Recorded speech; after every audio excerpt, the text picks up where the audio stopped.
This is an iHeart podcast. Guaranteed human. Work can be a little weird. Cringy training seminars, coworkers who won't stop talking about their plant, forgetting the mute button at an inopportune moment. We have to deal with a lot on any given workday. Sometimes it can feel hard to thrive and move forward in your career. Well, that's where LinkedIn comes in. LinkedIn helps you get ideas and insights from experts in your field, connect with people professionally, grow your network, and access tools designed to help you find the right fit for your next role. Whether you're just getting started, figuring out your next move, or looking to accelerate your career, LinkedIn is built to support you at every stage because LinkedIn is the network that works for you. Visit linkedin.com/knowstuff to learn more. Our listeners love puzzles, paradoxes, and hidden patterns almost as much as we do. On TikTok, those fascinations come to life. People are breaking down physics, exploring geology, and explaining why the world works the way it does. You'll see impressive experiments, explanations that finally make sense, and connections you didn't expect.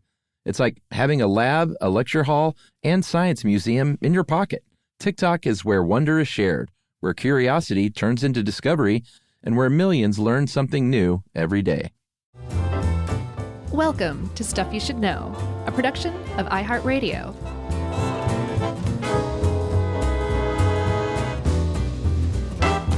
Hey, and welcome to the podcast. I'm Josh. There's Chuck. Ring, ring. There's Jerry. And this is Stuff You Should Know. That's right. This is a Kyle joint, so there's a little British factor too in here, because Kyle likes to throw those in, because that's where he lives. Yeah, he keeps mentioning fish and chips every, few paragraphs. Yeah, what's a chippy? That's right. We are going to be talking about telephone switchboards, some overlap with a couple of other episodes we've done. But this is all about the advancement of the telephone system in the United States and abroad, and how the telephone switchboard was a crucial part of that. First I want to give a shout out. If you ever find yourself in the town of Maitland, Florida, go to the Maitland, it's the telephone museum. There's probably not more than one telephone museum in Maitland, even though I can't remember the name of it. Just ask somebody for directions there and they will tell you, or ask your app. Regardless, it's really cute. It's not the biggest museum you'll ever find, but it's a very dedicated museum. I love old telephones. I would like to check that out, actually. Oh, you'd love this. There's a bank of wall telephones from the 70s probably, and each one's a different color. It's very pretty. Oh, my God. Amazing. Yeah, you would like this place, Chuck. It reminded me that something that was just such an integral part of our life is a completely obsolete, outdated, antique technology. There's basically no reason for it to exist any longer, and it may not, as far as I know. Yeah. I think you still have to have it to connect some home alarm systems, maybe, but that's the only application I know of anymore. Actually, you know what? We had that for that landline for that reason for a while, but no longer. I mean, I just don't think that there's any reason for them to exist any longer. I'm sure I'm wrong, but that's the best I can come up with is home alarm systems. I guess nostalgia's not a good enough reason, huh? To keep this amazing network of technology still around? Oh, yeah, man.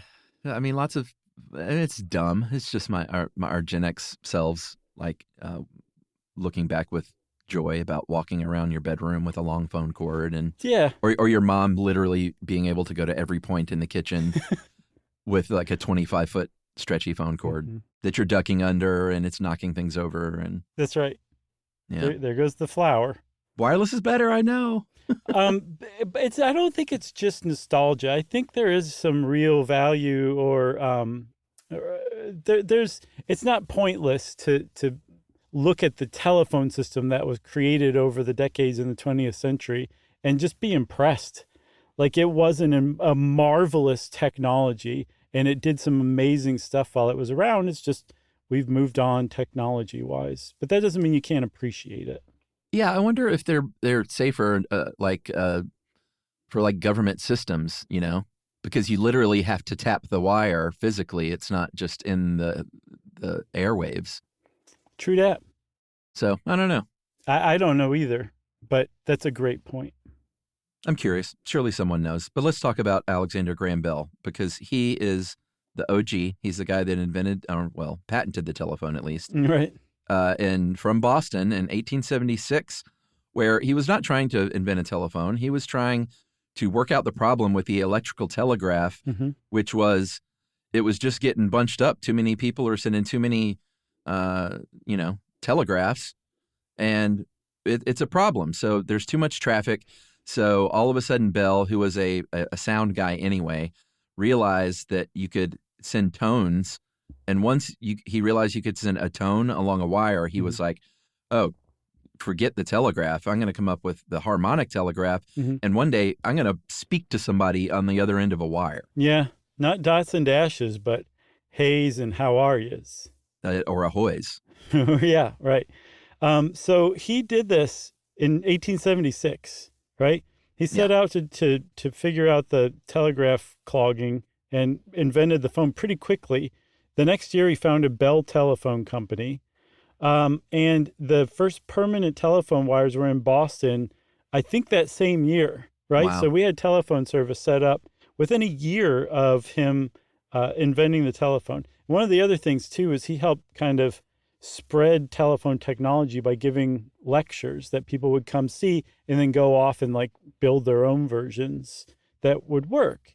But initially, when you were talking to somebody on a telephone, your telephone was physically connected to their telephone, which made a lot of sense initially.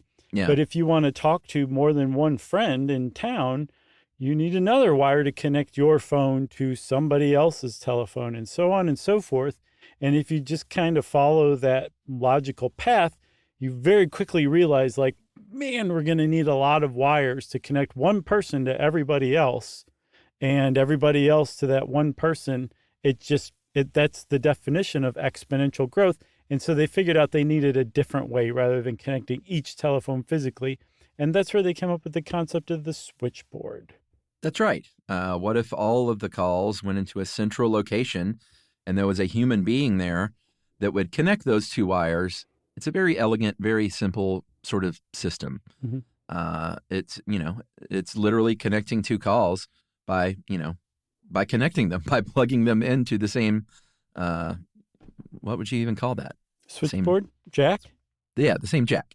The first switchboard commercially was in 1878, so only, like a year after the Bell Telephone Company was founded. This is in New Haven, Connecticut, and it connected 21 different subscribers in this case.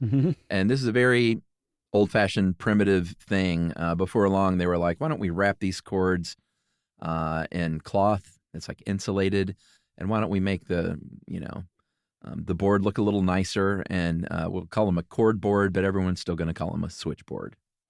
Yes. One thing really quick, too, when some of these first commercial switchboards popped up in towns, like the one in New Haven that I guess George Coy was the inventor of, they would publish phone books. And the first phone books would be like one page with like 50 people's names on. Because when you called, you would call and your call would be connected by an operator. So you'd pick up your phone, and the only person it would go to is that operator or a switchboard, and you would say, I want to talk to Chuck Bryant, please.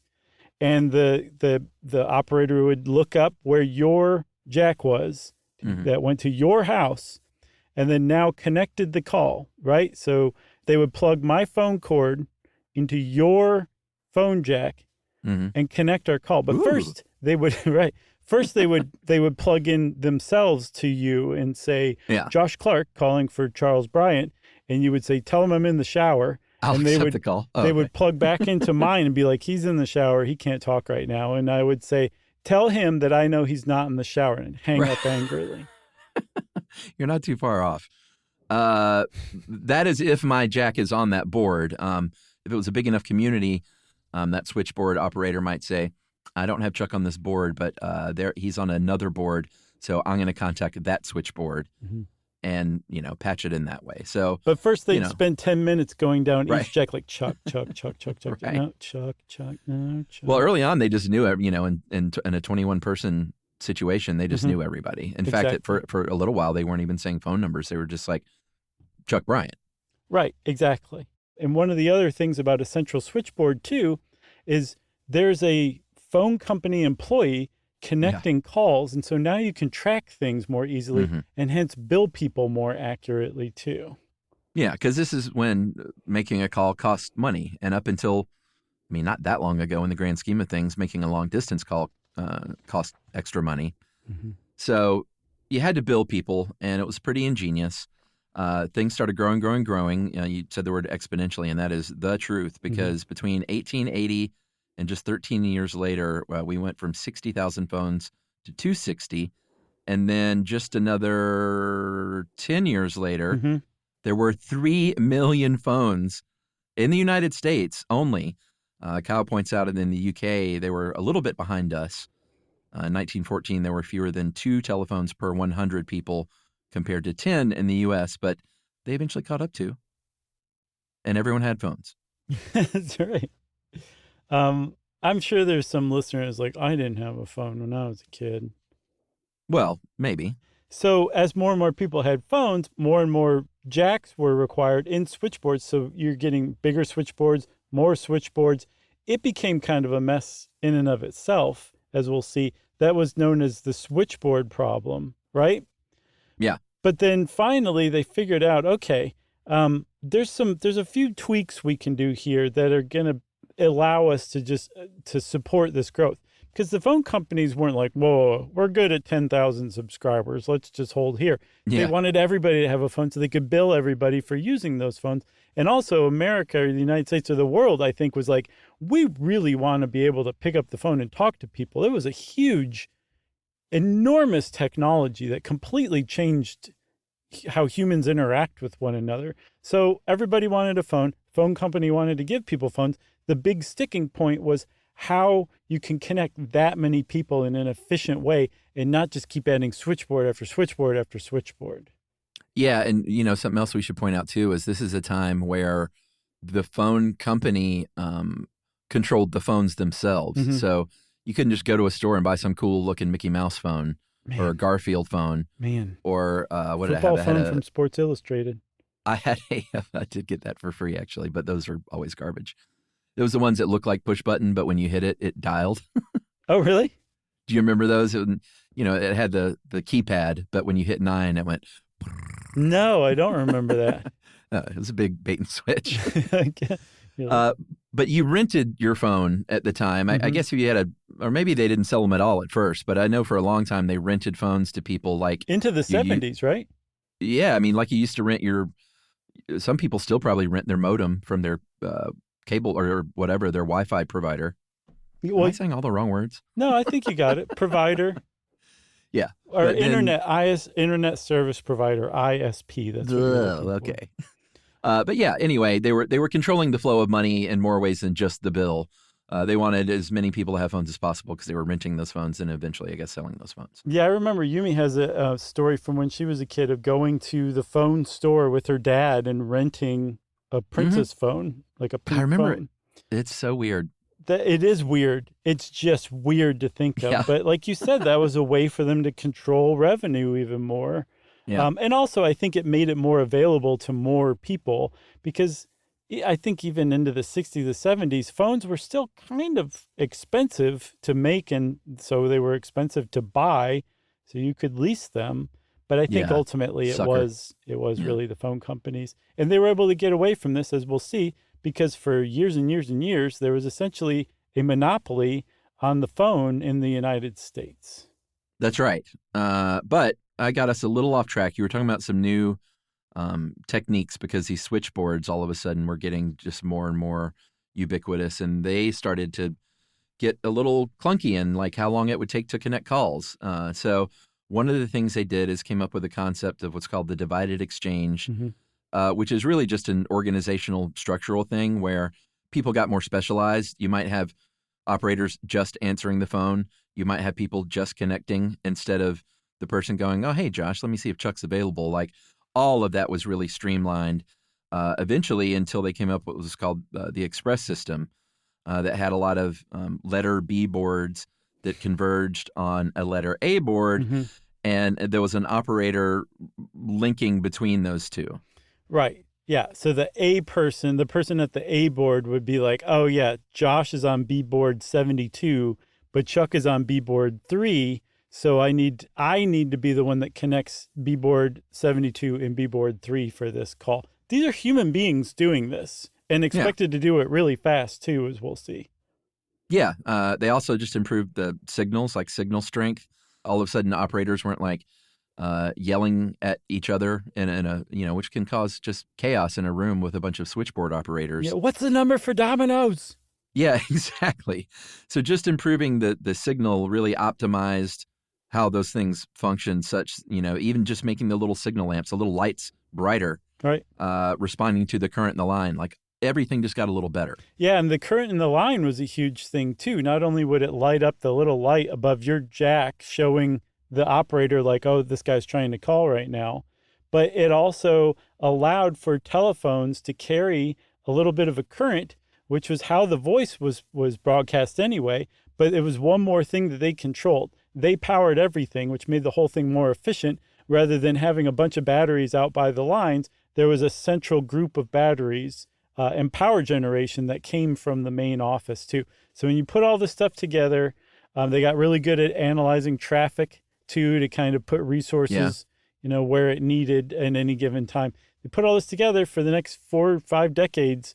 The phone system just kept expanding and expanding and expanding. But there was always a frontier. There was these were individual cities, individual towns. And if the town or the city was close enough to another town or city, they would probably be able to connect. But for the most part, these phone systems are growing internally.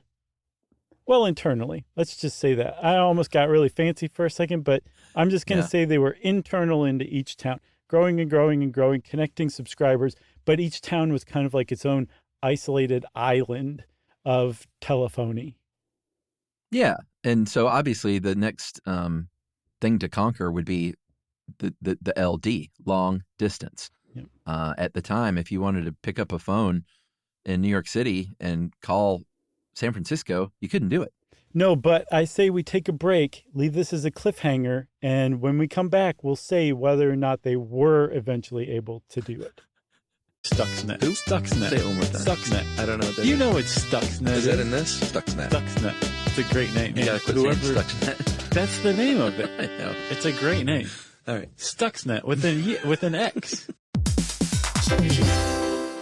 Hey everybody, we're here to talk to you about Wayfair, who believes that spaces should be functional, they should be comfortable, they should be well designed, and they can be well designed by you with their help. Your updated space should feel more comfortable, inviting, and practical for everyday use. And we're talking about outdoor seating. We're talking about grills. We're talking about major appliances. If you need storage solutions, Wayfair can help you out. Patio lighting, rugs, decor. It is your one-stop shop for home. Yeah, I mean, it's getting nice out, so it's time to think about living outdoors for the next few months. And Wayfair knows that outdoor furniture, it's heavy, it's intimidating to assemble. So Wayfair has stepped in and said, we're going to handle the hard part so you don't have to. That's right. You can shop Wayfair Verified, your shortcut to the good stuff. And that means their team of product specialists are going to vet everything by hand using a 10-point inspection, testing things like, quality materials, functionality and features, and even how long it takes to build that piece of furniture. And the overall experience save time, reduce hassle, and improved convenience. Patio season is here, and these deals won't last. So head to wayfair.com right now to get your outdoor space ready for way less. That's WAYFAIR.com. Wayfair, every style, every home.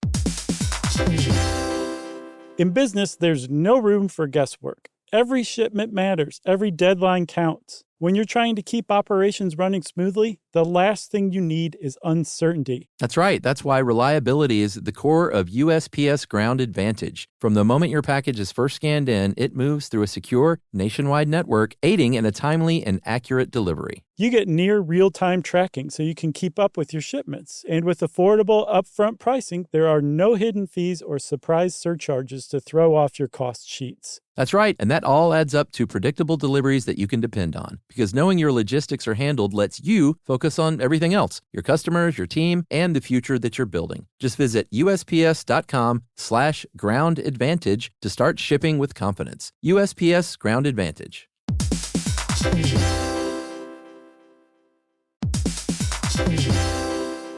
Dell PCs with Intel Inside are built for the moments that matter, for the moments you plan and the ones you don't. Built for the busy days that turn into all-night study sessions, the moment you're working from a cafe and realize every outlet's taken. Yeah, the times you're deep in your flow, and the absolute last thing you need is an auto update throwing off your momentum. That's why Dell builds tech that adapts to the way you actually work. Built with a long-lasting battery so you're not scrambling for the closest outlet, and built-in intelligence that makes updates around your schedule, not in the middle of it. That's right. They don't build tech just for tech's sake. They build it for you. Find technology built for the way you work at Dell.com/Dell PCs.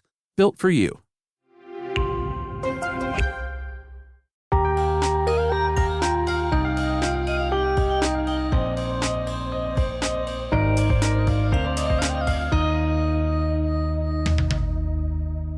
Okay, so when they finally did start connecting towns, they would use switchboards, right? So your town would be connected to another town by a switchboard. They used trunk lines. These were like these longer, stronger lines that people would use to connect one town to another.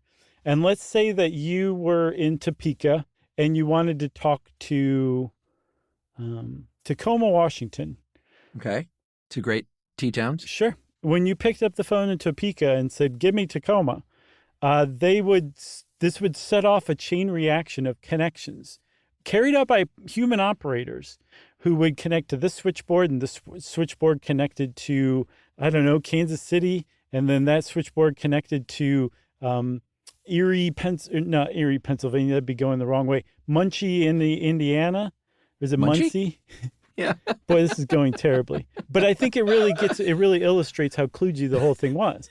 And then it would go from Muncie/Muncie to Gary, Indiana, and then to, I don't know, onwards and upwards until finally switchboard after switchboard after switchboard after switchboard, town to town to town, it would finally connect all the way through all these towns from switchboard to switchboard, you to your friend in Tacoma who wasn't even home. That you were using the Miles Davis rebreathing technique. Oh, yeah? Yeah. It's like you're breathing through your nose so you don't have to stop talking. I just didn't breathe. Oh, okay. That's the Dizzy Gillespie method. Yeah. Speaking of dizzy. Yes, it's amazing. I guess we'll spoil it and say eventually New York was able to talk to San Francisco. And in fact, I think that was, the first long line was between New York and Philly in 1885. Mm-hmm. New York to San Francisco finally came around, in 1915, which is incredible. You know, for that call, they brought Alexander Graham Bell out of retirement because he'd left a super big, fat, rich man by this time, and had him talk to Watson. Remember, the first phone call was room to room between him and Watson. He said, "Watson, come here, I need you." And on this huge, monumental, historical phone call from New York to San Francisco, Bell said, "Watson, come here, I need you," again. And Watson said, "I will, but it's going to take me a week to get there." Watson. That's so Watson. It totally is Watson. Classic Watson. Yeah. It didn't just work with like magic. You can't send something that's used to going like a mile or let's say 100 miles, all of a sudden sending it, close to 3,000 miles. So they had boosters. They had loading coils, which are electromagnets that would boost the transmission. They had these vacuum tubes that would regenerate a weak signal. Those were called repeaters. So it needed help along the way to finally get, across country. Mm-hmm. But the fact that they were able to do that by 1915 is remarkable. While this is happening, I mean, I think you said that Bell was an old, fat, rich guy by this point. Mm-hmm. That is because through even the late 1800s, Bell consistently swatted away rivals with lawsuits, with shutting people down, with saying like, no, I have a patent here till 1894. So like, there are people out there building in their own phones and even their own switchboards, but like I'm going to go after them as fast as they can build them. Yeah, they had detectives that would go bust down doors and confiscate bogus phones, which were phones that weren't part Mickey of Mouse the phones. Bell network, which again held a patent. Then even after the patent expired, they would just sue anybody and everybody. They would bribe officials to keep new phone companies from being allowed to develop or found themselves. It was really ruthless. And one of the reasons it was ruthless is because J.P. Morgan by this time was the head of either AT&T or Bell's board of directors. And Bell eventually bought AT&T and just consolidated. They would either, following J.P. Morgan's typical example, they would either buy up the competition or crush them out of existence if the competition didn't want to sell at AT&T Bell's price. So this is just how it was. Like that, I don't remember what year the U.S. government finally stepped in and broke up Bell into smaller versions of itself. But it was a monopoly, a government-sanctioned monopoly for decades. And in some ways, this was good because in other cases where like local phone companies were allowed to compete, it was super kludgy. Sometimes you had to subscribe to two different companies to be able to call two different friends, depending on who they were subscribed to. The rates were all over the place. There was very little regulation. So having this monopoly was good in some ways, but in others, monopolies typically overall are not good for the health of an economy. Yeah, and AT&T, American Telephone and Telegraph, we should point out that they were approached before that patent expired, and the reason they were initially approached was, I mean, it was part of the plan just to, snap up other companies, but part of it was, hey, I need AT&T to help me build these long distance lines because that's the future. If we control long distance and no one else has it, then we can, even if new companies pop up after this patent expires, if we're the only ones doing long distance, then we can lease those to other companies or not lease them to other companies. Huge point. Yeah. Can we talk about phone numbers real quick? Yeah, I think we should talk about phone numbers. Because I don't have a complete handle on because how phone numbers expanded was, it wasn't just one exact uniform way in every place. It kind of depended on how big the city was, as far as how many digits they were using and stuff like that. So what I've gathered is that from the beginning, it was 2 to 4 numbers, depending on how big your community was. So you could literally be living in a community and your phone number was 7. Yeah, it could be 07, I guess. Well, I don't know if 0 counts, but let's just say 11. No, I want to say 7. Okay, your phone number's 7. Mine's 11. Okay. We should get together and make a convenience store. But as things started to expand and grow, obviously you needed more and more numbers. And I remembered seeing in even Happy Days and stuff and TV shows like into the 60s and 70s when they would say, a word followed by numbers. Give me Klondike 5-6000. Exactly. And so from this, how I understand it is, and if you found something different, let me know. But Klondike would have been the either the switchboard or the central, hub for that town.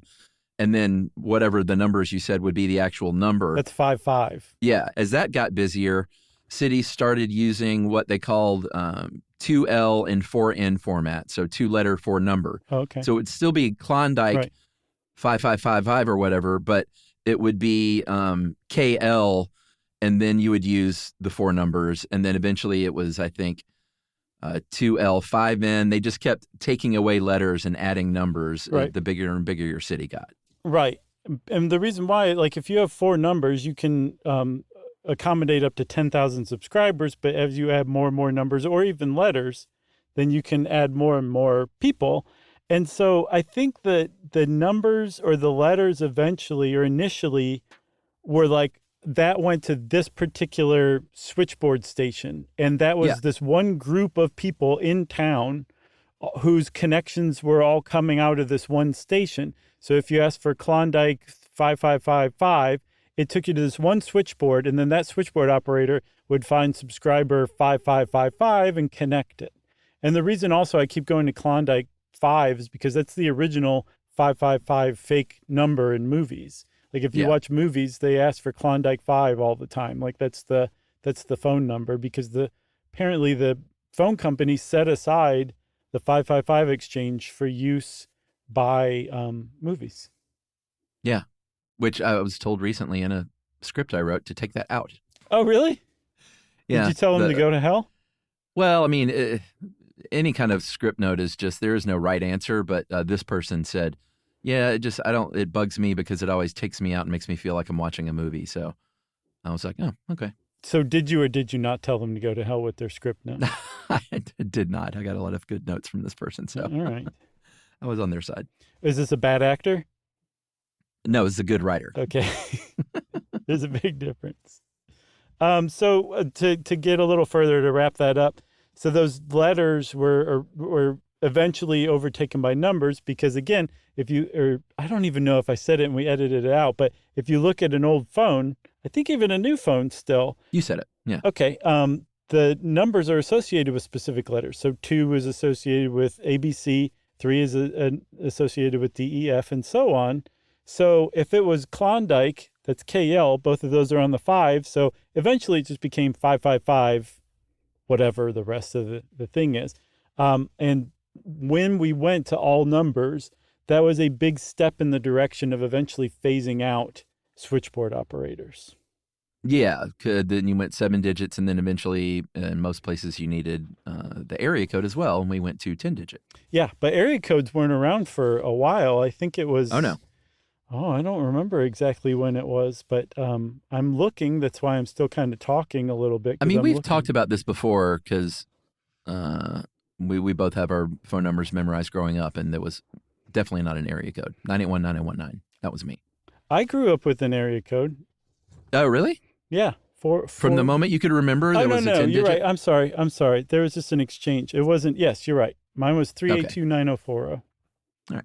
Sorry. What if those two numbers called each other like in some weird portal opened? That would be pretty awesome. What would be through the portal?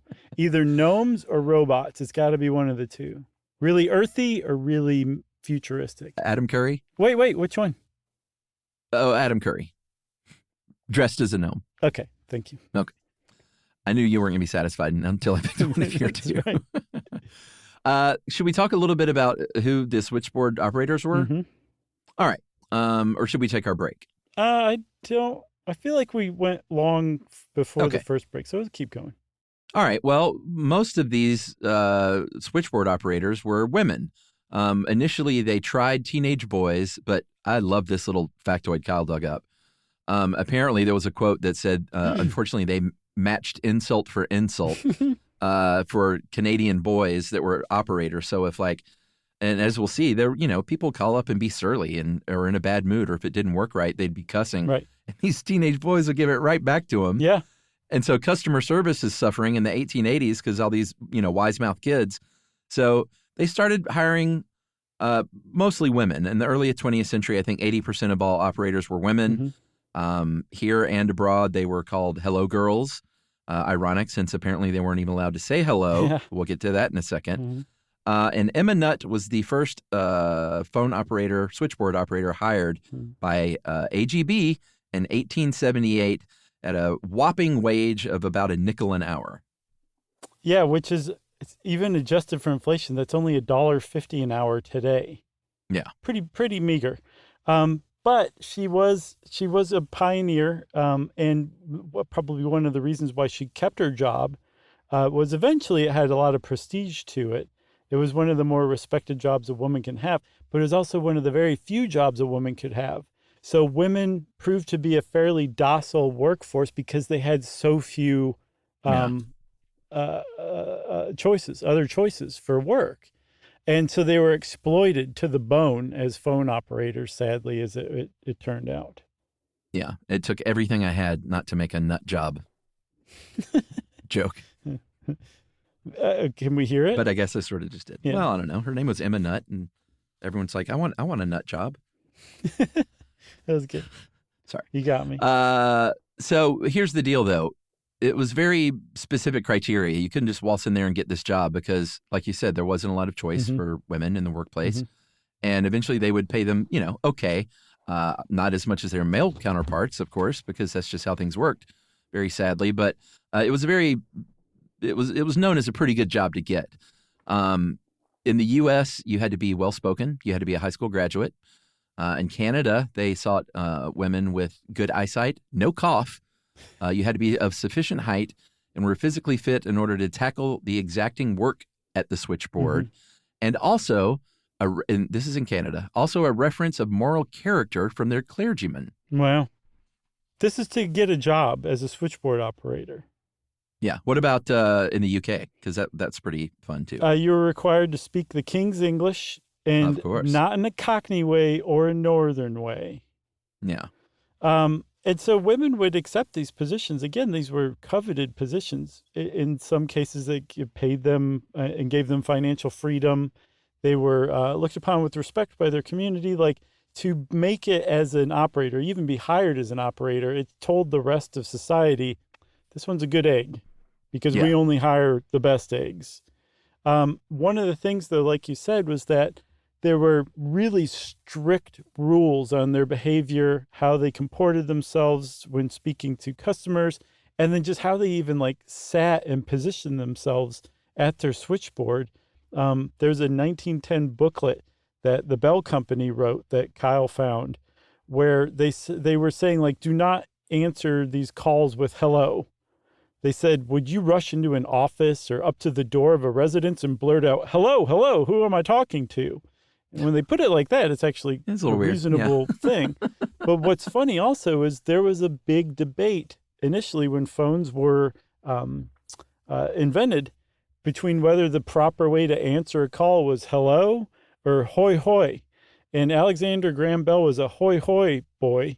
And Thomas Edison, who was his big rival in founding phone companies, he was a hello guy. And that's why you'll hear Mr. Burns say hoy hoy when he answers the phone. It's just going to show how ridiculously old he is. Yeah, we talked about this on one episode. It was a long time ago, but I used to have ahoy ahoy written on my first flip phone when you opened it up, the little home screen, because before they had pictures and graphics, just said ahoy ahoy. Written, did you write it in nail polish? No. It was typed out, Oh, I see. and instead of like Chuck's phone or something. Oh, okay. I never had a phone that had any feature like that. Yeah, well, these were early flip phones. I thought you Because, actually wrote it on the screen. No. It was typed letters. So, there were a couple of things that I saw that were really harsh. There was an interview that I found, I think American Experience, they did a documentary on the telephone, and they were those are great. interviewing like some of these original operators. And one of them was like, so they used Taylorism. So there was like 5 supervisors to every single like switchboard operator, and they would just hover over you like a hawk. They would constantly be like, come on, girls, faster, faster, that kind of stuff.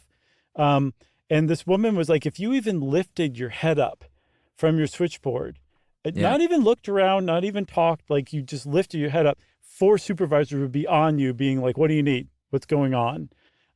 There was another one that I think it was on history.com. They were writing about telephone operators, and they quoted from a woman who was like one of the original ones who said, I had to work 10 unpaid hours as punishment for a single giggle.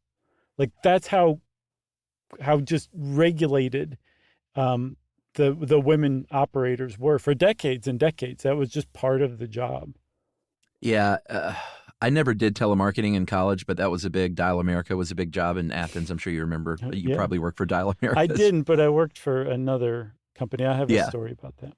Yeah, it was a big, easy job to get in Athens, and I'm sure many colleges. But the central benefit of any job like this is being able to put your hand over the receiver and roll your eyes to the person next to you and go, oh my God, you got to get a load of this guy. Or you should hear this lady's voice.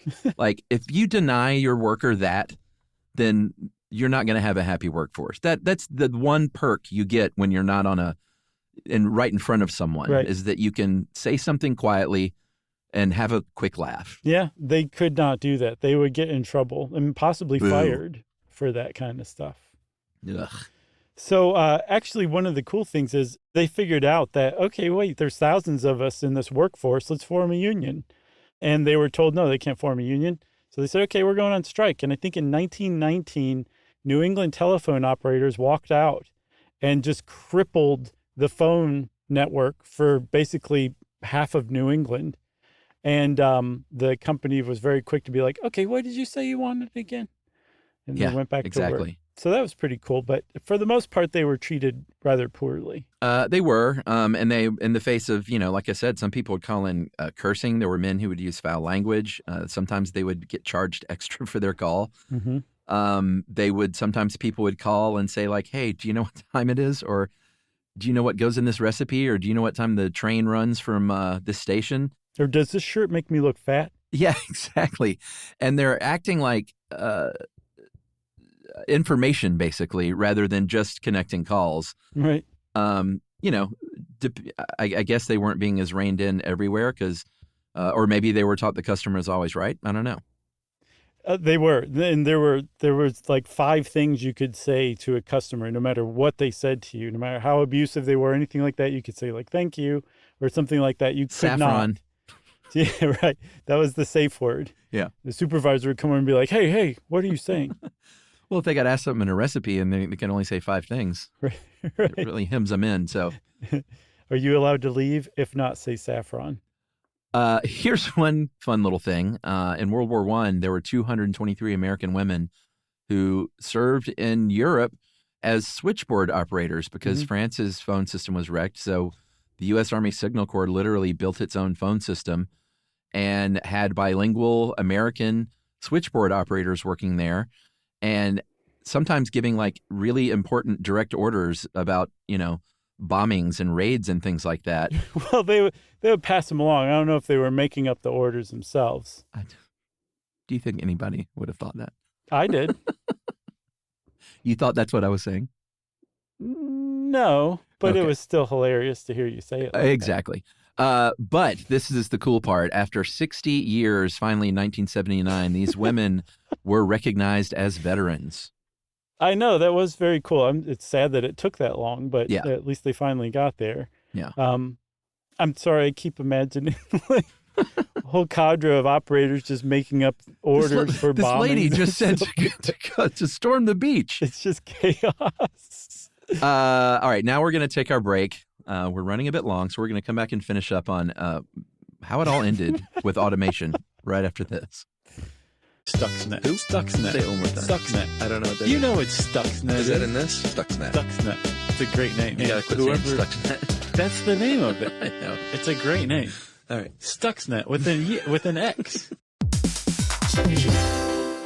In business, there's no room for guesswork. Every shipment matters. Every deadline counts. When you're trying to keep operations running smoothly, the last thing you need is uncertainty. That's right. That's why reliability is at the core of USPS Ground Advantage. From the moment your package is first scanned in, it moves through a secure, nationwide network, aiding in a timely and accurate delivery. You get near real-time tracking so you can keep up with your shipments. And with affordable upfront pricing, there are no hidden fees or surprise surcharges to throw off your cost sheets. That's right. And that all adds up to predictable deliveries that you can depend on. Because knowing your logistics are handled lets you focus on everything else, your customers, your team, and the future that you're building. Just visit USPS.com/Ground Advantage to start shipping with confidence. USPS Ground Advantage.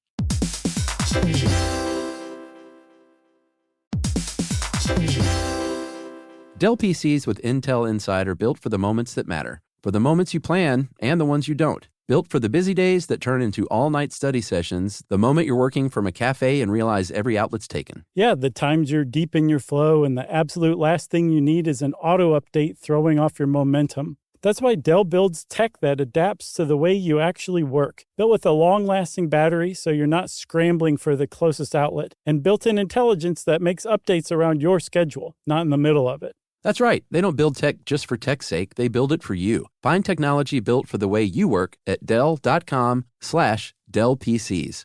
Built for you. The universe is full of mysteries. Black holes, quantum physics, galaxies. On TikTok, millions of people are learning more about the universe around them every day. Scientists break down complex theories, demonstrate experiments, and connect dots between the cosmos and our daily lives. One scroll might reveal the concepts on the fabric of space-time, the next an optical illusion. It's discovery on a massive scale, where millions learn something new every day.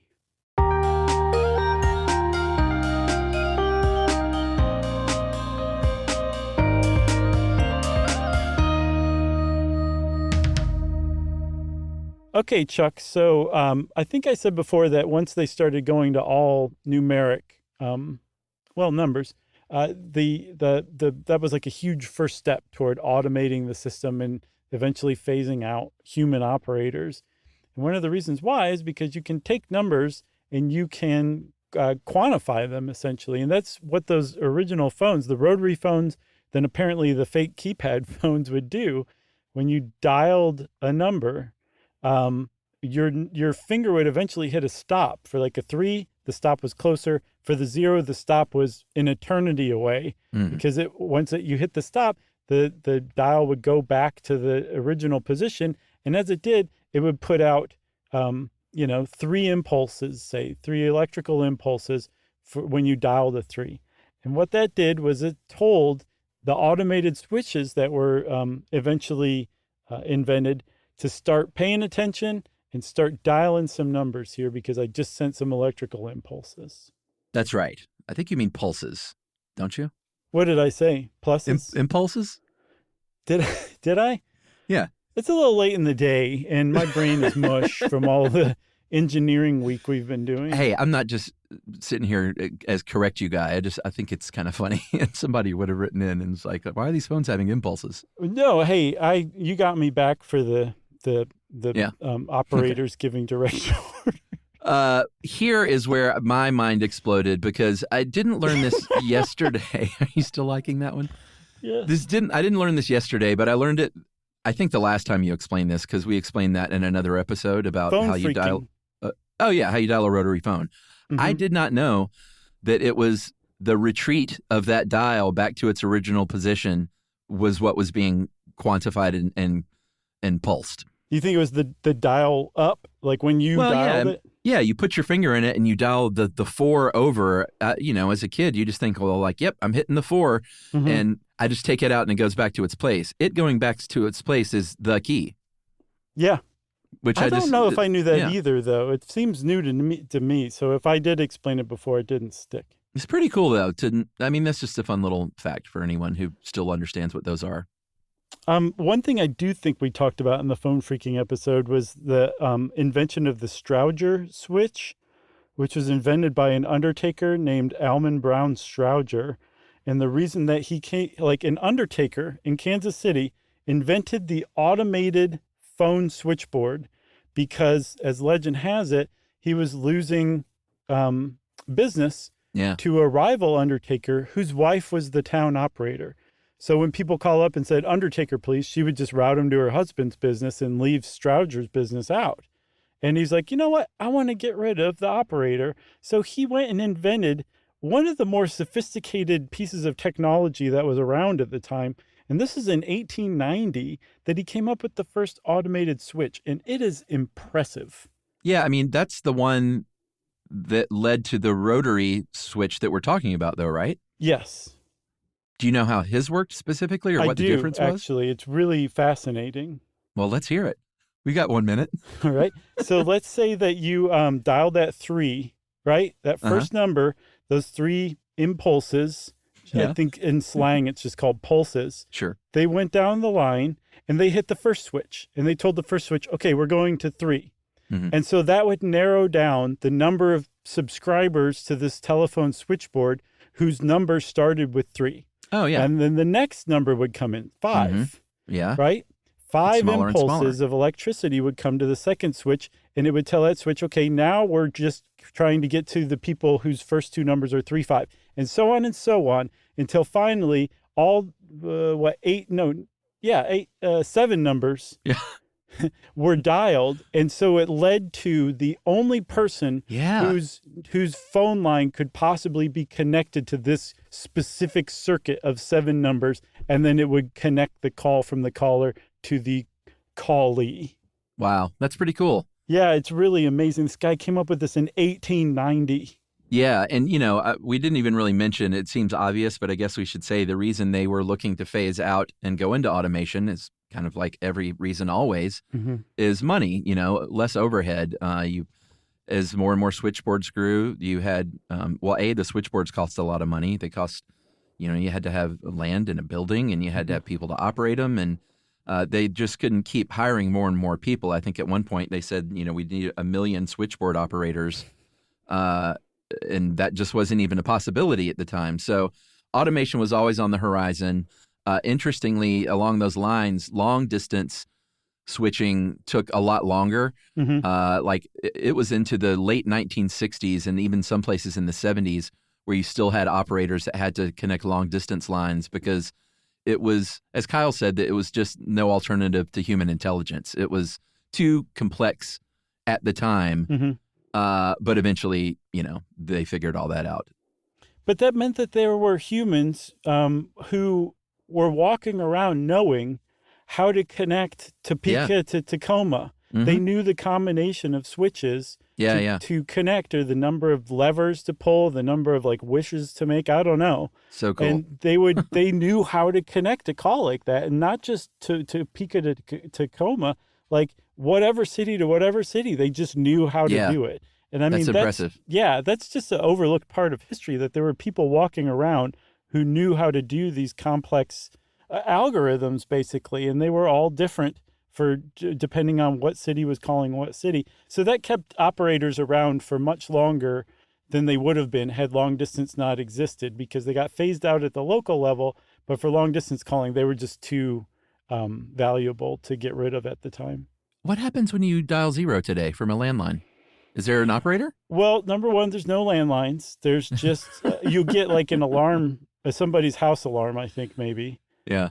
And then number two, there's no 0 anymore. Okay. Gen Z got rid of it. All right. Good deal. So I think by the 70s, the whole thing was digitized.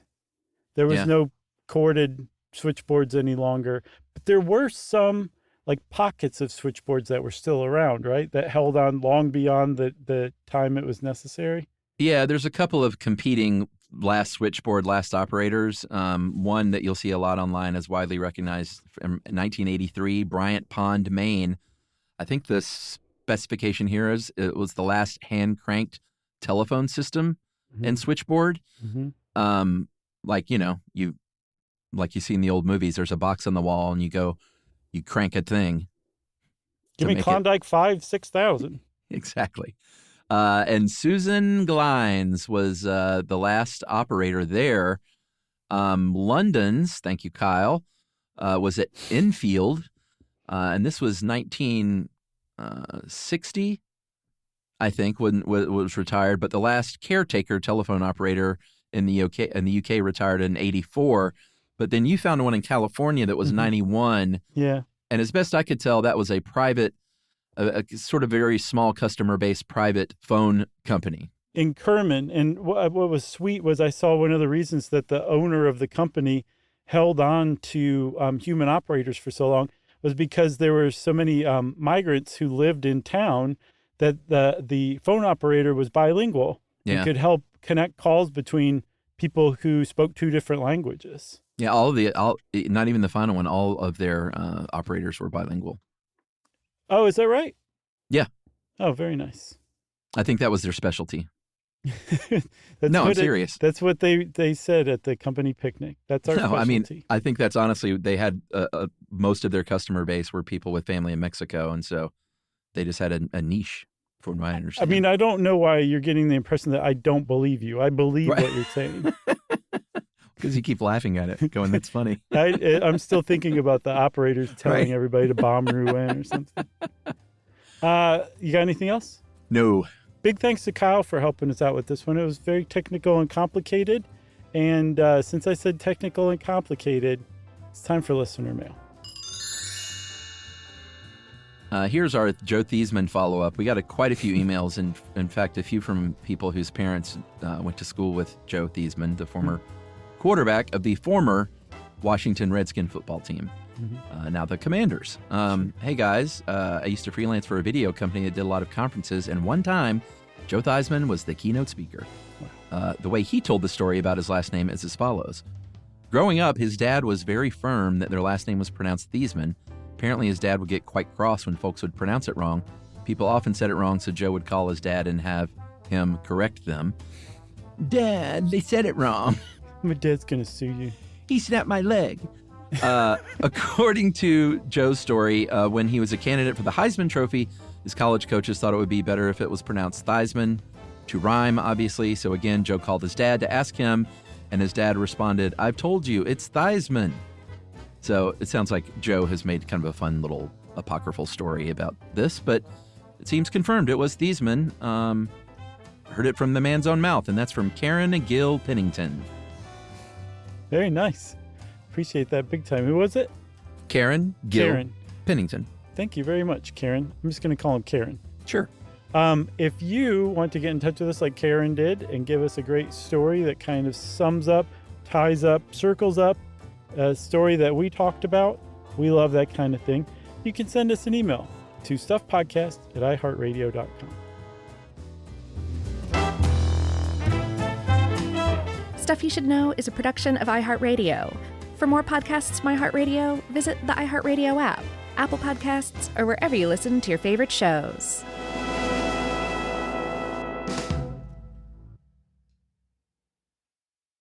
You know, you could be adored by everyone and still completely ignored by your cat. Trust me, I know. But if you feed your cat Sheba, you can go from being ignored to truly adored in 12 days, guaranteed, or your money back. Sheba has a full menu of products, appetizers, entrees, treats, even a kitten's menu. It's so cute, so Sheba has a product for even the pickiest eater. Like Sheba Puree, it's made with bone broth, they are chef-inspired flavors, it's got a smooth and creamy texture that cats love, and contains no corn, wheat, soy, or artificial flavors. It's food that your cat's gonna love. To learn more, check out Sheba.com. That's SHEBA.com. Introducing the all-new Mazda CX-5, featuring more connection. Hey Google, where's the nearest Pilates class? Safety that has your back. More discovery on the scenic routes. More passion in the details. And more control in changing weather. The all-new Mazda CX-5. More to move every side of you. See it in 5 films at MazdaUSA.com/5sides. Google is a trademark of Google LLC. Sequences shortened and simulated. Everyone knows winter is the real mess maker. You don't need WeatherTech floor liners for summer unless you hit the beach and half the beach ends up back in your car, or the campsite dirt ends up in your trunk. Then you'd want a cargo liner, or a road trip goes sideways, lemonade spills, ketchup goes rogue, ice cream drips. Yeah, you'd be pretty happy about those WeatherTech seat protectors. So just to be clear, as the mud you're inevitably going to step in this summer, you don't need WeatherTech unless you plan on doing summer. Visit WeatherTech.com today. This is an iHeart podcast. Guaranteed human.